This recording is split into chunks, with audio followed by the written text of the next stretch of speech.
à partir de foofu kenn mënatu ko maîtriser. taux de contagion bi. taux bi. léegi nag delta bi nee nañu moo gën a soxor moo gën a gaaw te amul ay signes prominents doo ko gaaw a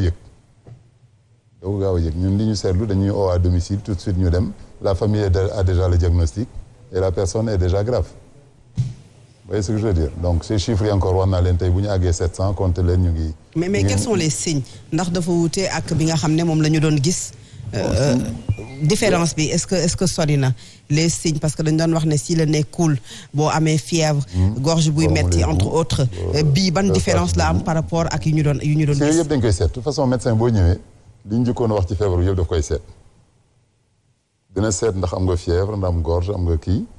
mais bu trouvé wul yooyu malgré tout yow nga ne ko sa yaram neexul il va passer au test il va passer au scanner et sur le scanner moom c'est des images yoo xam ne kenn mënu ko discuter test bi tamit bon temps yi on a beaucoup de problèmes résultats yi day yéex day douteux est-ce que tests yi ñu am sont adaptés au facteur delta donc on se pose des questions mais tey ñi ñu daan hospitaliser en une semaine ñu def contrôle bi une semaine ñu jot résultat bi il nous faut 3 tests pour arriver à la négativité. Est-ce que variant bi am na ay asymptomatique ñoo xam ne du ñu am benn symptôme ñëw ngeen def leen ñu xam ne le variant delta la ñu am.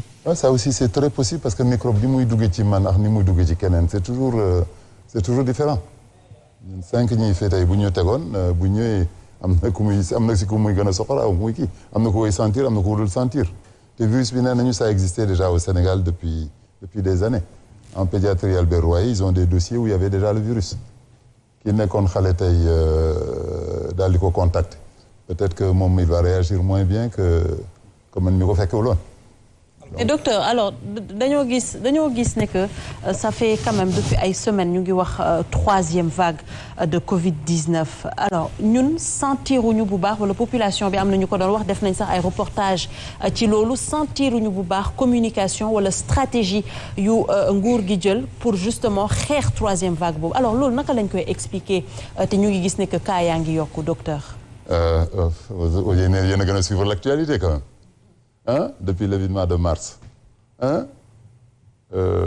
ba ay politique dindi le couvre-feu ça a été dans la réclamation des politiques. Population c'est le lendemain des manifestations avec des morts qu'on a décidé de par force ñu dindi couvre-feu bi par la suite qu'est-ce qui s'est passé il y a eu des tournées de tous les partis donc je veux pas accuser l'un ou l'autre mais tout le monde a fait des tournées.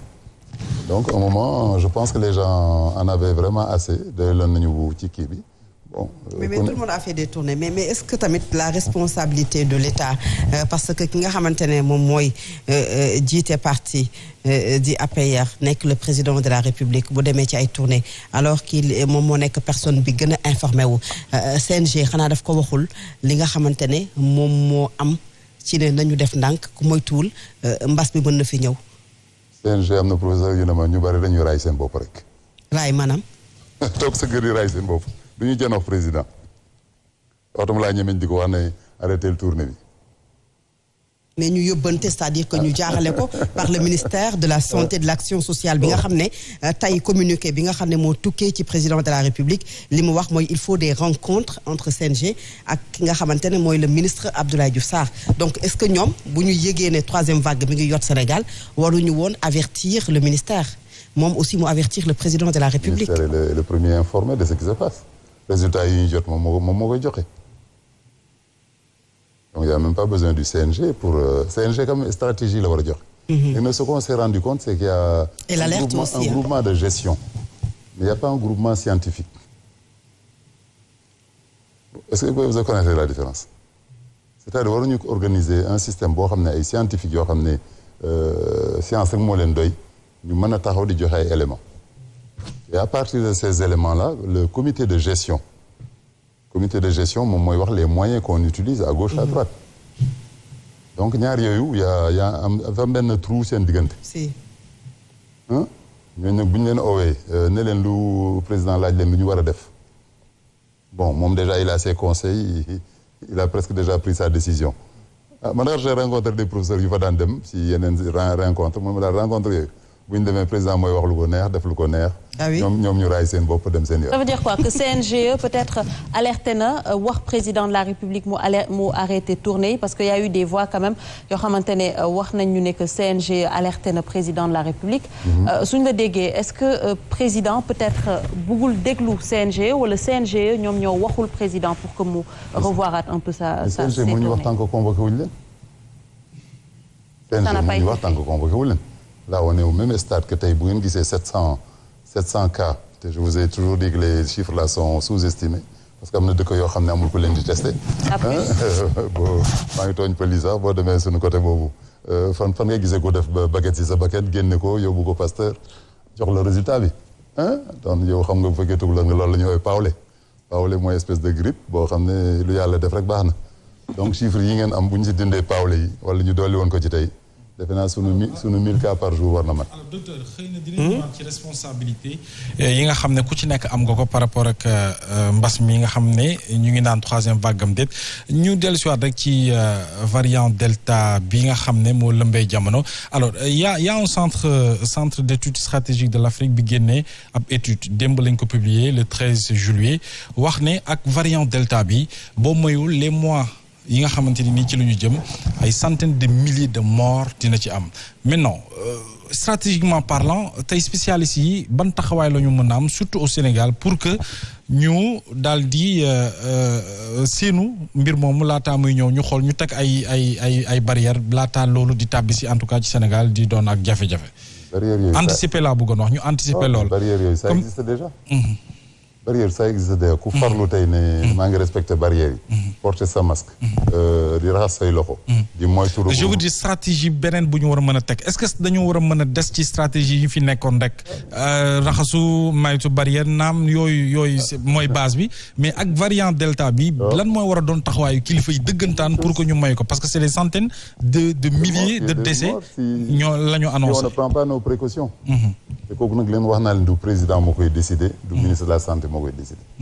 buy taw léegi nga bañ a tooy yaay jël sa parasol nga ubbi ko nga teg sa kaw taw bi bañ la tooyal. boo bëggee dugg dans un bus ragal corona solal sa masque bu ñëwee solul sa masque yow solal sa masque. et la preuve qu'on vous donne ñun ça va faire 2 ans ñu ngi ci biir. ñu ngi leen di jox ñuy lekk ñuy yenn ndox ñoom di leen jox ñuy naan di leen transporter. les premières vagues 2 cas la ñu am yoo xam ne ci personnel bi bu ci nekk dafa am fu mu jóge woon. kenn ki Kër Massar la woon fekk mu kii. kenn ki Italie la mbokkam yi jóge woon am ko ñu contaminé kër ga yëpp. suñu ñaari personnel ñoo ko jot am. 2e vague bi parce que amuñu kenn. 3e vague baa ngi nii tar nee naa la am nañu ay jeunes de 32 ans yu fa nekk. loolu mosuñu ko gis. 32 ans diggante 30 sur 17 malades. ñu ngi am presque 4 yoo xam ne ay jeunes lañu. oui donc est-ce que fayu yu ci xeex bi kon parce que ci bépp boora moo xam ci fay wala fayiru ñu ci xeex bi ci kilifa yeeg ñi ñu jiiteeg ñi yor personnel santé bi donte ay jàmbaar lañu mais ñi leen jiite est-ce que aujourd'hui docteur vous ne pensez pas que ne dañoo xaw a bàyyi ndiku bu baax a baax ndax il y a de cela quelques mois il y avait des spécialistes yi annoncé woon que ne boo moytuwul 3e vague dina am Sénégal alors boobu la ñu gis boobu tournée yi sax commencé gul woon a am noonu mais n'empêche que dañu nekk di continuer di rassembler lamb yi ñu ngi fees dell tournée politique yi ñu ngi ko waxee léegi mi ngi takkarnaase alors aujourd'hui est-ce que jotul ñu xool la responsabilité de tout un chacun par rapport ak tout un chacun de tout un chacun man nee naa la j'ai vécu les 3 gouvernements du Sénégal donc ku nekk def naa waaram lay def dem yoonam mais ñun ñi fi des ba yàlla may ñu bëgg comment ça s'appelle aar sunu dund aar sunuy mbokk. mooy li ñuy wax rek Daouda Ndiaye moo wax temps yi. nee na ku nekk solo moytu raxasu. SAMS. mooy syndicat des médecins et des pharmaciens ñoom ñoo wax. donc ñëlee donc je pense qu'ils étaient mal placés actuellement. pour parler def naa kenn si ñoom waxagul. ñeneen ñi. autorité étatique yi nga bëgg wax gouvernement. ñeneen ñi kenn waxagul. kenn waxagul. L'intérêt qu'on avait quand docteur Ndiaye présentait les résultats au moins il y avait un peu de commentaires. mais tey bu ñu àggee ba 700 positifs. amul commentaire amul réunion boo leen invité dans des plateaux ils ne viennent pas. bon je pense que chacun xam na ku nekk xam na. alors même ñooñu ngay wax muy le SAMES boobu di wax ne sax nañu arrêté rassemblement yi di dànkaafu.